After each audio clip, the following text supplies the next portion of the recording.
السلام علیکم۔ قبض کیا ہے اور اس کا علاج کیا ہے؟ انتڑیاں فضلات کو خارج کرنے میں سست روی کا مظاہرہ کریں یا انتڑیاں فضلات کو روکنے لگیں تو ایسی علامات کو قبض کہا جاتا ہے۔ قبض ہو جانے سے قوت ہاضمہ اور بھوک میں کمی ہونے لگتی ہے۔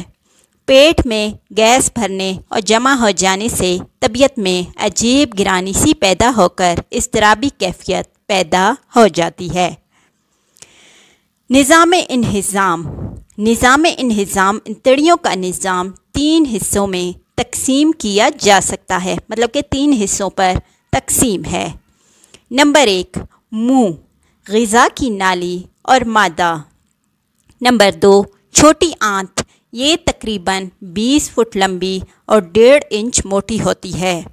نمبر 3، بڑی آنت، یہ تقریباً 5 فٹ لمبی اور 1.5 انچ موٹی ہوتی ہے۔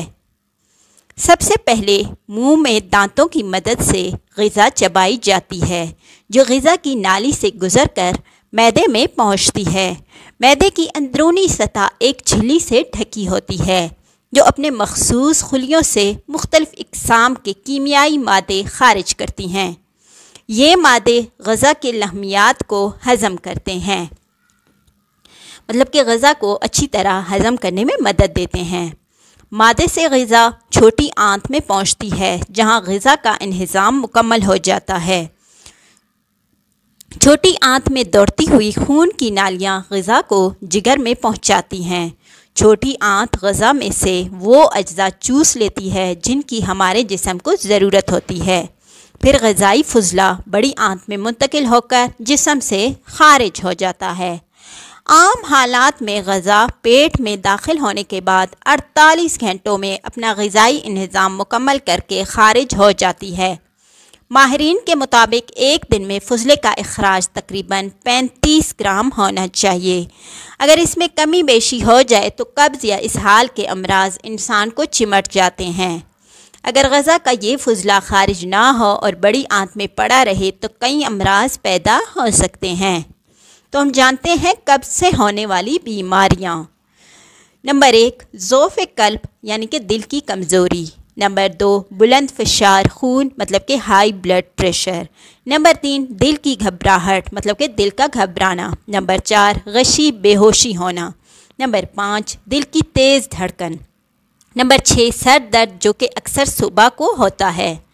نمبر 7، نزلہ زکام۔ نمبر 8، ضعف دماغ دماغی کمزوری۔ نمبر 9، غنودگی۔ نمبر 10، تھکاوٹ کا احساس۔ نمبر 11، ہر وقت ہلکا ہلکا بخار رہنا۔ نمبر 12، آنکھ کان اور ناک کی بیماریاں۔ Number 13، appendix. نمبر 14، گردوں اور جگر کی بیماریاں۔ نمبر 15، بواسیر۔ نمبر 16، بھوک کی کمی۔ نمبر 17، درد شکم پیٹ کا درد۔ نمبر 18، ورم جگر جگر کا پھولنا۔ نمبر 19، جوڑوں کا درد۔ نمبر 20، یرقان۔ نمبر 21، خون کی کمی۔ نمبر 22، انتڑیوں اور پتھا میں پتھریاں وغیرہ وغیرہ۔ اسی وجہ سے کہا جاتا ہے کہ قبض ام الامراض ہے۔ قبض کی اقسام۔ قبض اجابت کا بروقت نہ ہونا ہے۔ اس کی متعدد اقسام ہیں، جن میں وقت پر فراغت اجابت کا نہ ہونا، سخت قسم کا براز خارج ہونا، 2-3 دن تک اجابت کا نہ ہونا، اجابت کے وقت دقت ہونا وغیرہ شامل ہیں۔ قبض نہ ہونے کی علامت۔ قبض نہ ہونے کی علامت یہ ہے کہ 24 گھنٹے میں کم از کم ایک بار اجابت بغیر دقت یا ادویہ کے وقت پر ہو جائے تو اس کا مطلب ہے آپ کو قبض نہیں ہے۔ قبض کا مرض 3 نوعیت کا ہوتا ہے۔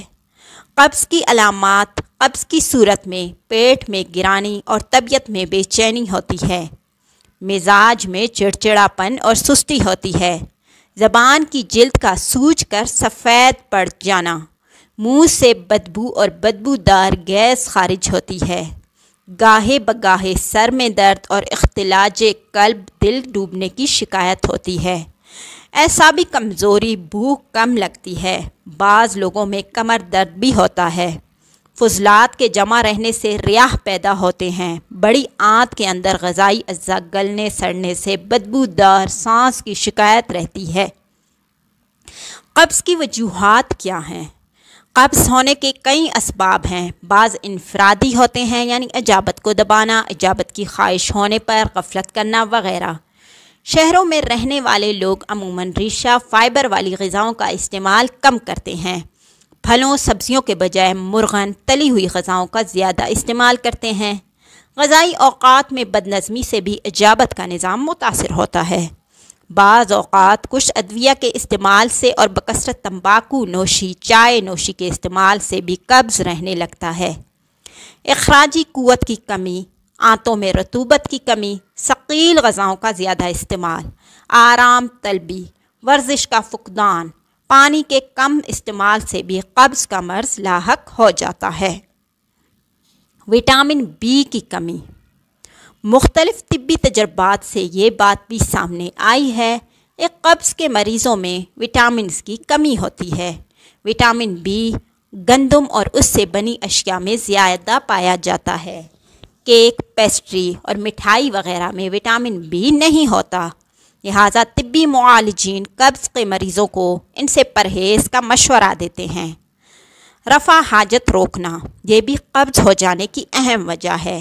کاروباری مصروفیت، مہمان نوازی یا بازار میں خرید فروخت کرتے ہوئے اچانک حاجت محسوس ہو تو اسے ملتوی کر دیا جاتا ہے، لیکن بار بار ایسا کرنے سے بالآخر قبض لاحق ہو جاتا ہے۔ بیٹھنے کا انداز، صحت کے اعتبار سے چوکی نما بیت الخلاء بہتر ہے۔ اس کے استعمال سے گھٹنوں، پیٹ اور ٹانگوں کے پٹھوں کی کارکردگی بہتر رہتی ہے۔ ورزش سے گریز، آج کے دور میں ہر شخص عجلت میں مبتلا ہے، مطلب کہ جلدی میں مبتلا ہے۔ وہ وقت سے زیادہ فائدہ اٹھانا چاہتا ہے، لیکن نفسا نفسی کے اس ماحول میں وہ اپنی صحت نظر انداز کر رہا ہے۔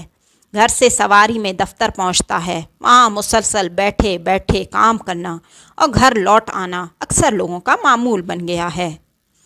یہی وجہ ہے کہ کئی بیماریاں ان پر حملہ آور ہو رہی ہیں۔ لوہا بھی دیر تک ایک جگہ پڑا رہے تو اسے زنگ لگ جاتا ہے۔ یہی حال ہمارے جسم کا ہے۔ سست رہنے سے پٹھے ڈھیلے ہو کر کام کرنا چھوڑ دیتے ہیں۔ انتڑیوں کے پٹھے بھی اپنا تناؤ کھو بیٹھتے ہیں اور قبض لاحق ہو جاتا ہے۔ غذا، قبض کی ایک بڑی وجہ ہماری غذائی عادت ہیں۔ مناسب وقت پر مناسب غذا نہ کھانے سے معدہ کی کارکردگی متاثر ہوتی ہے اور قبض کا آغاز ہو جاتا ہے۔ یہ بھی ایک بڑی وجہ ہے۔ ابھی آپ جانیں قبض کے آسان علاج، کہ ایک ہی رات میں قبض کا آسان علاج۔ قبض کا اصل علاج تو یہ ہے کہ ابتدائی عمر سے ہی بچوں میں صحت مند عادت کا شعور پیدا کیا جائے، یعنی وقت مقرر کر لیا جائے۔ اس حوالے سے والدین پر اہم ذمہ داری ہے۔ قبض کی ادویہ ہمیشہ معالج کے مشورہ سے لیں۔ قبض کا علاج سب کے لیے ایک جیسا نہیں ہو سکتا۔